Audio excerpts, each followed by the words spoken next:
मानसिक युद्ध railway yard. निरंतर कबीर रुद्र पर एक स्टन रॉकेट दागता है। रुद्र उसे एक ट्रेन के डिब्बे में मोड़ देता है। रुद्र कबीर की ओर बढ़ता है। लाल और सुनहरी ऊर्जा का टकराव।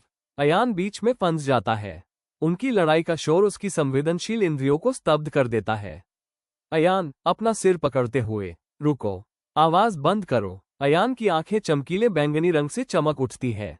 वह चीखता है। अयान से एक मानसिक आघात तरंग निकलती है। दुनिया धूसर हो जाती है। समय थम जाता है। कबीर के मन में कबीर खुद को एक बीते युद्ध में अपनी टुकड़ी को बचाने में असफल होते हुए देखता है।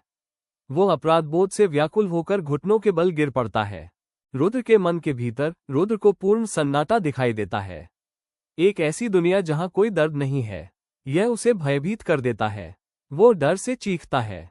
वास्तविकता लौट आती है। कबीर और रुद्र दोनों जमीन पर पड़े हैं, सांस लेने के लिए तड़प रहे हैं, एक पल के लिए मानसिक रूप से टूट चुके हैं। अयान वहां खड़ा है, हाँफ रहा है। उसके नाक और कानों से बैंगनी ऊर्जा खून की तरह बह रही है। ईशानी की आवाज ड्रोन के पीए सिस्टम पर। अयान, भागो। अयान ऊपर देखता है। एक छोटा मेडिकल ड्रोन ईशानी का धुएं का ग्रेनेड गिराता है।